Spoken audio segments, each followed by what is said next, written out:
Selamat bertemu kembali adik-adik mahasiswa dan para pendengar sekalian. Kita akan melanjutkan pembahasan kita terkait pasar modal. Kali ini kita akan berbicara terkait aksi korporasi. Jadi sebuah perusahaan yang terdaftar di pasar modal, di bursa, kita sebut emiten, setelah melalui proses initial public offering, sahamnya diperdagangkan di bursa. Jadi initial public offering-nya dilakukan oleh penjamin emisi efek, lalu saham terdaftar di bursa, diperjualbelikan. Ada beberapa tindakan-tindakan dari perusahaan yang kemudian kita sebut sebagai aksi korporasi yang bisa mengubah beberapa hal terkait sahamnya, jumlah sahamnya, harga sahamnya, dan juga proporsi kepemilikan dari para pemegang sahamnya. Mari kita lihat ini yang akan kita bahas kali ini. Secara sederhana dapat didefinisikan, aksi korporasi adalah tindakan atau aktivitas emiten yang berpengaruh pada jumlah saham, harga saham, dan kepentingan pemegang saham.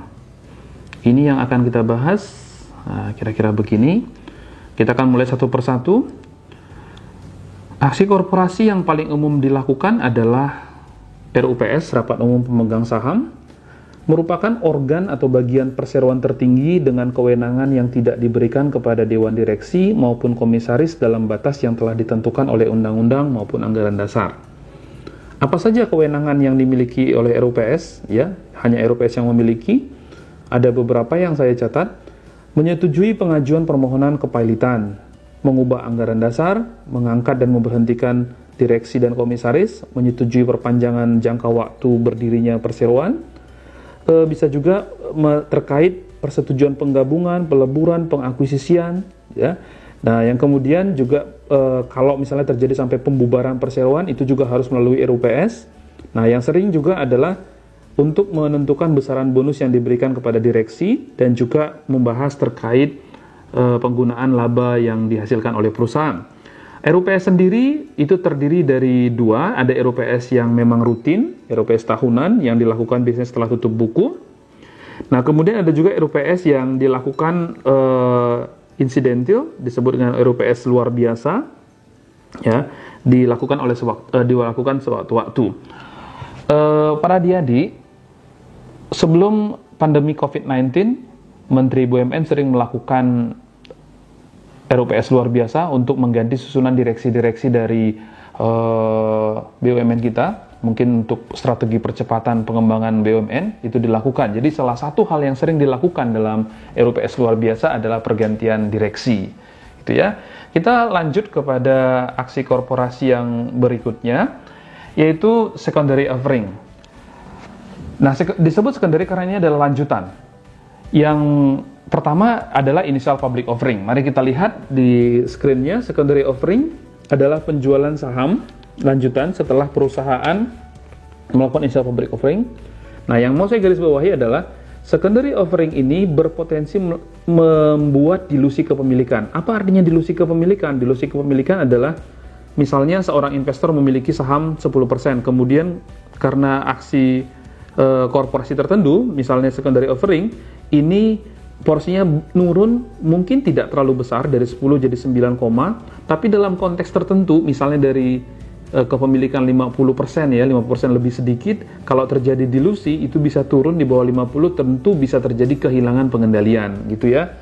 Nah, secondary offering ini terbagi dari beberapa sebenarnya, lebih tepatnya 3 ya, walaupun poin nomor 2-nya kita bagi 2. Yang pertama adalah private placement, yaitu menawarkan saham yang memang sudah ada, ya jadi sahamnya sudah ada kepada pihak tertentu yang memang sudah ditentukan juga, jadi tidak ditawarkan terbuka kepada publik.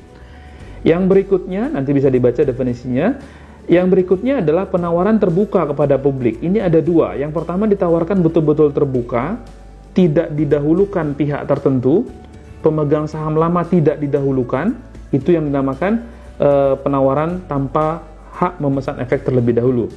Yang kedua adalah dengan hak memesan efek terlebih dahulu. Jadi yang mendapat penawaran itu adalah yang mendapat penawaran terlebih dahulu adalah pemegang saham yang memang sudah memegang saham sebelumnya, atau kita kenal dengan reg issue. Ini yang akan kita lihat di slide berikutnya. Right issue merupakan pelepasan saham baru dalam rangka menambah modal perusahaan dengan hak pemegang saham lama untuk membeli terlebih dahulu.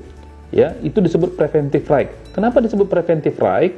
Karena ini melindungi, preventive itu melindungi kepentingan pemegang saham lama. Jadi mereka ditawarkan terlebih dahulu. Karena kalau mereka tidak ditawarkan terlebih dahulu, kepemilikan mereka bisa mengalami dilusi. Ya, ini yang dijelaskan di poin pertama. Poin kedua juga bicara terkait itu. Nah, poin ketiga, hak untuk membeli saham baru yang diberikan kepada pemegang saham lama tersebut besarnya memungkinkan pemegang saham lama untuk membeli saham perusahaan lebih rendah dari harga pasar. Jadi, right ini memungkinkan seorang pemegang saham lama membeli lebih murah daripada harga pasar. Misalnya, saat ini harga pasar 2.000, hak ini bisa membuat pemegang saham lama membeli di harga 1.750. Walaupun memang secara praktis banyak harga right issue ini yang didorong naik sebelum pelaksanaan right issue. Poin ini bisa kita bahas pada video secara khusus bagaimana mekanisme dan dinamika-dinamika yang terjadi seputaran right issue. Nah, sekarang saya hanya memberikan contoh yang relatif sederhana. Emiten A, ya, perusahaan yang sudah terdaftar itu kita sebut emiten, memiliki modal store sebesar 100 miliar yang terdiri dari 100 juta lembar saham dengan nilai nominal Rp1.000 per lembar dan agio sahamnya 500 miliar, serta laba ditahan sebanyak 250 miliar. Emiten ini mengeluarkan saham baru sebanyak 50 juta lembar dengan nilai nominal yang sama. Harga pelaksanaan 6.000, ini lebih rendah daripada harga pasar saat itu 7.500. Sudah? Pemegang saham lama 100 juta, pemegang saham yang baru diterbitkan 50 juta. Jadi secara proporsional kita bisa melihat ini setengah dari saham yang lama. Berarti kalau memiliki 2 saham lama itu bisa membeli 1 saham baru. Kalau punya 2 lot saham lama bisa beli 1 lot saham yang baru. Secara teoritis harganya setelah saham-saham hasil right issue ada di pasar, secara teoritis harganya akan menjadi 2 kali 7.500 karena 2 saham lama baru bisa membeli saham baru 1. Jadi 2 kali 7.500 tambah 6.000 dibagi 1 tambah 2 itu 7.000. Nah, keuntungan dan kerugian pemegang saham lama terkait right issue ini tergantung harga teoritis ini. Jadi nanti kalau di pasar lebih besar dari 7.000 ya dia untung, ya. Nah, maksimal harga bukti right ini adalah 7.500 kurang 7.000 itu 500. Mari kita lihat komposisi permodalan setelah right issue. Sebelum right issue saya rasa bisa dilihat di sini. Modal setor 100 juta, agio saham 500, ditahan 250, totalnya 850. Setelah right issue ada 150 juta saham sekarang yang nominalnya 1.000, maka modal setor 150 juta. Ada 50 juta saham baru yang menghasilkan agio 5.000. Dari mana 5.000? Dari 6.000 kurang 1.000. Ya, 50 juta kali 5.000 ditambah agio saham lama yang sudah ada sebelumnya itu 500 miliar, totalnya menjadi 750 miliar. Laba ditahannya tetap, sehingga sekarang perusahaan itu bernilai 1 triliun 150 miliar. Ini untuk right issue. Kita lanjutkan. Nah, buyback ini adalah ya kalau kita terjemahkan langsung ya memang sama ya, membeli kembali. Mari kita lihat screen-nya. Buyback adalah proses pembelian saham yang beredar di publik, jadi saham-saham yang outstanding yang dilakukan oleh perusahaan tersebut. Dalam proses buyback, perusahaan menggunakan dana kas yang dimiliki untuk membeli saham perusahaan dia sendiri. Ada 2 cara mekanisme buyback, tender offer. Perusahaan melakukan negosiasi dengan pemegang saham yang telah ada dengan menyatakan rencana untuk membeli saham yang mereka miliki, ya, yang dimiliki para pemegang saham itu. Proses ini dilakukan di luar mekanisme bursa saham. Jadi memilih pemegang saham tertentu dan menawarkan kami beli dong sahamnya, kira-kira gitu ya. Atau bisa juga melakukan pembelian di bursa secara terbuka. Nah, untuk apa perusahaan melakukan buyback? Ada beberapa. Pertama, menyimpan saham perusahaan untuk berbagai tujuan seperti memberikan bonus kepada manajemen. Jadi banyak manajemen dijanjikan bonus. Nah, biasanya saham-saham itu disimpan terlebih dahulu sebelum sahamnya nilainya naik, sehingga disimpan dulu. Namanya secara akuntansi disebut treasury stock. Berikutnya bisa juga mengurangi pembagian dividen. Jadi kalau sahamnya itu sudah dipegang, maka dividen yang dibagikan keluar itu menjadi berkurang. Atau menahan harga saham. Jadi ada kejadian-kejadian yang membuat harga saham itu turun, itu ditahan. Nah, kalau kita ikutin konteks kejadian di masa-masa pandemi COVID-19 ini kan harga saham terjun bebas. Nah, ada perusahaan-perusahaan yang membeli sahamnya ketika turun itu supaya menahan penurunan. sebenarnya tidak ada kewajiban bagi perusahaan untuk mempertahankan tingkat harga sahamnya tertentu karena itu tidak ada kaitan hukumnya. Tetapi sebagai perusahaan publik tentu tidak ingin harga sahamnya terlalu anjlok. Itu ya. Lalu yang terakhir, menaikkan harga saham di pasar dengan mengurangi likuiditas. Jadi terkadang buyback dilakukan agar likuiditas saham itu berkurang, jumlah saham itu di publik berkurang. Kalau berkurang saham yang ditawarkan sementara permintaan katakanlah tetap, maka harga saham bisa mengalami peningkatan. Dan peningkatan harga saham walaupun seperti saya katakan tadi tidak berimplikasi pada apapun kepada perusahaan, tapi perusahaan publik ingin tetap menjaga harga sahamnya itu terlihat menarik. Aksi korporasi berikutnya adalah convertible bond.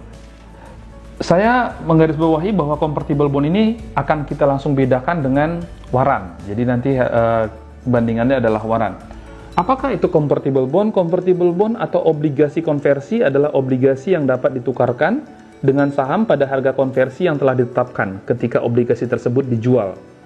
Jadi ketika obligasi tersebut dijual, sudah ada salah satu klausul yang mengatakan obligasi ini bisa loh ditukar menjadi saham di harga tertentu yang ditentukan sekarang, gitu ya. Tapi melekat pada obligasi itu, tidak bisa dipisahkan. Ini bedanya nanti dengan waran. Obligasi yang memiliki konversi, yang memiliki hak konversi akan menarik minat ya para obligasi. Ya, hal ini terjadi karena risiko defaultnya berkurang. Karena biasanya obligasi kan dilunasi dengan cara membayar uang tunai. Nah, sekarang ada dua alternatif, bisa pakai tunai, bisa dengan membayarnya dengan saham. Artinya kreditur berubah menjadi pemegang saham. Jadi risiko defaultnya itu bisa ditekan. Kemudian pada sisi lain, kreditur perusahaan memiliki kesempatan menjadi pemegang saham. Hal ini cukup menarik, terutama ketika obligasi konversi dijual oleh perusahaan yang punya potensi kenaikan harga saham. Jadi katakanlah misalnya saya pribadi gitu ya, melihat peluang satu perusahaan yang sahamnya masih akan potensial naik, menjual convertible bond, saya kan berpikir, wah enak juga ya kalau nanti dilunasi pakai saham, padahal sahamnya nanti sudah semakin mahal dan harganya sudah ditetapkan sekarang, ada kemungkinan saya bisa memperoleh saham perusahaan itu sebagai pelunasan hutangnya di harga yang lebih rendah daripada harga saham pada saat pelunasan. Obligasi konversi berpotensi juga meningkatkan jumlah saham, karena bisa jadi saham, hutang bisa jadi saham, maka jumlah saham beredar bisa bertambah, sehingga itu juga bisa membuat dilusi kepemilikan dan juga dilusi keuntungan per lembar saham. Jadi kepemilikannya mengalami dilusi, juga keuntungan per lembar saham mengalami penurunan. Itu convertible bond. Nah, selanjutnya waran. Ini bedanya. Waran adalah hak membeli saham atau obligasi. Jadi bisa juga saham sebenarnya, ya bisa obligasi pada harga dan waktu tertentu, di mana waran saham biasanya dijual bersamaan dengan penjualan obligasi sebagai pemanis atau sweetener. Jadi ketika sebuah perusahaan menjual obligasi, dia ngasih ini jual obligasi, sekaligus ini ada waran ya dilekatkan gitu. Tapi waran ini berbeda kalau dengan convertible bond. Kalau convertible bond tadi dia melekat pada satu klausul kontrak. Kalau waran ini bisa kita pisah. Ya, ini dia. Waran adalah instrumen keuangan derivatif yang terpisah dari instrumen keuangan yang menjadi rujukannya atau yang dijual bersamaan dengan waran tersebut. Penjualan waran dapat dilakukan secara terpisah dan instrumennya terkait dan dari instrumen terkaitnya, jadi dari obligasinya bisa dipisah melalui mekanisme bursa. Masa berlaku waran itu biasanya 6 bulan setelah diterbitkan, sampai 10 tahun. Pemilik waran akan menunggu hingga harga saham melebihi harga pelaksanaan atau exercise price waran tersebut. Maksudnya begini, waran itu kan ada exercise price-nya. Kata exercise price itu adalah segitulah hak waran itu untuk membeli sahamnya. Misalnya, saya punya waran yang bisa beli Telkom di harga 3.500. Sudah? Maka saya akan pegang waran ini sampai harga Telkom melebihi 3.500. Karena kalau melebihi 3.500, katakan 4.000 kan, saya jadi untung bisa membeli saham Telkom yang harganya 4.000 dengan hak yang di 3.500. Jadi, itu harus lewat dulu harga exercise-nya. Sebelum lewat, pemilik waran pasti nggak akan pakai. Ngapain dia membeli lebih mahal kalau bisa membeli di pasar dengan harga yang lebih murah. Begitu. Kemudian sama dengan yang tadi sudah saya jelaskan di depan, waran juga bisa mengubah jumlah saham beredar, sehingga bisa juga menimbulkan dilusi kepemilikan dan juga dilusi keuntungan per lembar saham. Ini harus hati-hati ya, karena bisa mengalami dilusi seperti itu. Oke, ini terkait waran, mudah-mudahan bisa langsung dipahami perbedaannya dengan convertible bond, karena di situ memang critical point-nya. Waran itu bisa dijual terpisah. Jadi di bursa saham, kalau nanti kita lihat simulasi di bursa, kita bisa melihat ada waran dijual. Gitu ya. Kemudian cash dividend. Ya, cash dividend saya rasa ini cukup mudah dipahami, tapi mari kita lihat. Adik-adik bisa lihat di screen-nya, cash dividend atau dividen tunai adalah pembagian laba dalam bentuk uang kas kepada pemegang saham sesuai dengan proporsi saham yang dimiliki. Besarnya dividen tunai yang dapat dibagi pada suatu tahun tertentu biasanya lebih kecil dari laba tahun itu. Biasanya ya, walaupun bisa tidak seperti itu. Dalam keadaan tertentu, dividen yang dibagi dapat melebihi laba tahun berjalan, sehingga sumber dana diambil bukan dari laba tahun itu. Jadi kalau laba tahun itu katakan 100 miliar, ya biasanya dividennya itu di bawah 100 miliar. Nah, kalau di atas 100 miliar dibagi, maka tentu itu bukan dari laba tahun itu, namun bersumber dari saldo laba di tahun-tahun, bersumber dari saldo laba ditahan. Saldo laba ditahan sendiri adalah akumulasi dari laba di tahun-tahun sebelumnya. Jadi diambilnya dari laba tahun sebelumnya. Bisa saja perusahaan melakukan itu. Bahkan bisa lebih jauh, yaitu jika terjadi pembagian dividen melebihi saldo laba ditahan, maka pembagian dividen tersebut dianggap sebagai pengembalian modal atau dividen likuidasi. Jadi saldo laba ditahannya bukan hanya saldo laba tahun ini yang habis, tapi juga saldo laba dari tahun-tahun sebelumnya itu sudah habis, jumlah dividen yang dibagikan melebihi itu semua. Maka kan kita bisa berpikir bahwa sebenarnya itu bukan lagi membagi dividen, tapi mengembalikan modal, makanya disebut dividen likuidasi. Itu ya. Kemudian pemegang saham berhak memperoleh dividen adalah pemegang saham yang tercatat sebagai pemegang saham sampai dengan tanggal tertentu. Jadi tanggalnya ditentukan. Siapa yang pegang saham sampai dengan tanggal itu berhak memperoleh dividennya. Nah, dividennya biasanya tanggal itu disebut dengan cum dividen atau cum date. Lewat dari itu sudah tidak berhak lagi. Kalau misalnya seseorang membeli saham 1 hari setelah cum date, maka dia nggak berhak memperoleh dividennya. Yang berhak adalah pemegang saham sebelumnya, ya. 1 hari setelah itu biasanya disebut dengan ex dividen atau ex date. Itu tidak berhak kalau kita membeli saham di tanggal itu, kita tidak lagi berhak memperoleh dividennya. Itu cash dividen. Nah, kemudian kita lanjut stock dividen atau share dividen bisa juga ya. Stok dividen adalah pembagian dividen dalam bentuk saham kepada semua pemegang yang berhak. Dividen saham berasal dari pengkapitalisasian laba ditahan. Perhatikan di sini, dibagi dividen, tapi tidak dikasih uang. Yang dikasih adalah saham juga. Jadi pemegang saham dikasih saham. Itu yang disebut dengan Itu yang disebut dengan saham dividen. Sudah? Pembagian dividen saham biasanya dilakukan jika perusahaan masih membutuhkan uang tunai untuk berbagai tujuan tertentu.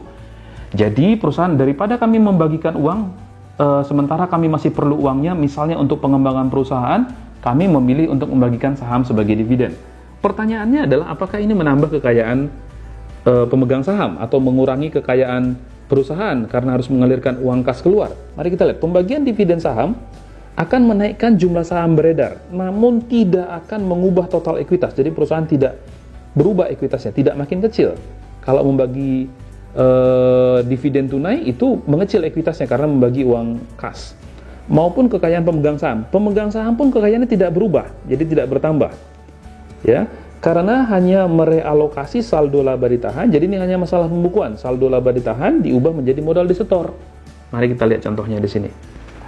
Emiten B memiliki 100 juta lembar saham, nilai nominalnya 1000, agio sahamnya 500, laba ditahan 250 miliar.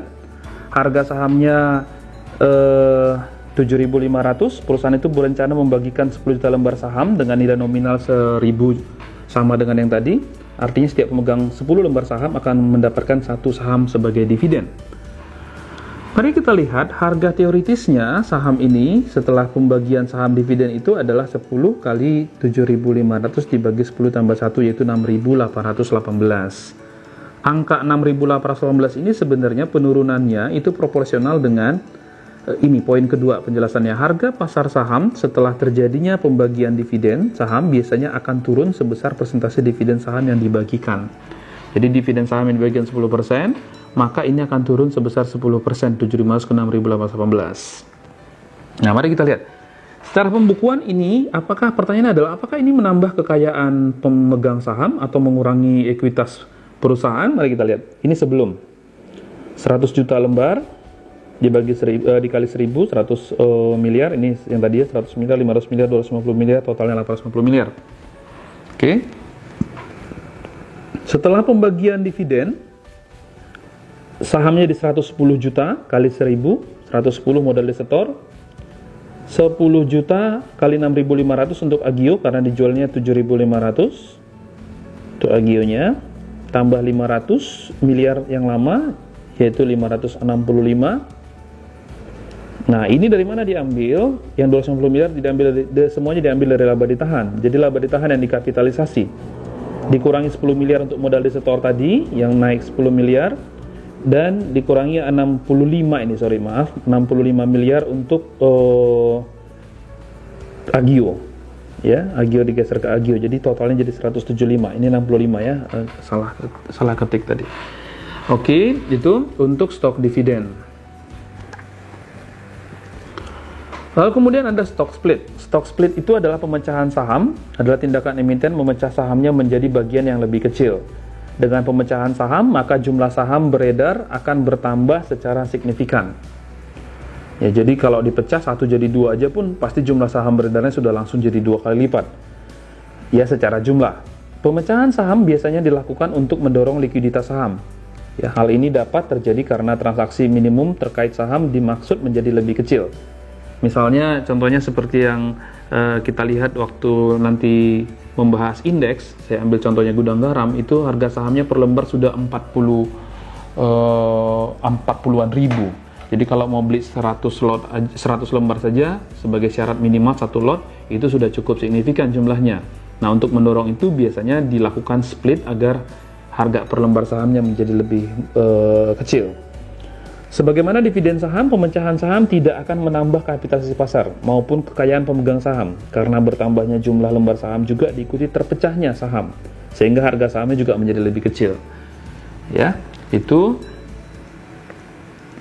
Nah, ini kita lihat contohnya. Emiten A memiliki 100 juta lembar saham dengan nilai nominal 1.000 dengan agio saham 500 dengan saldo laba ditahan 210 miliar.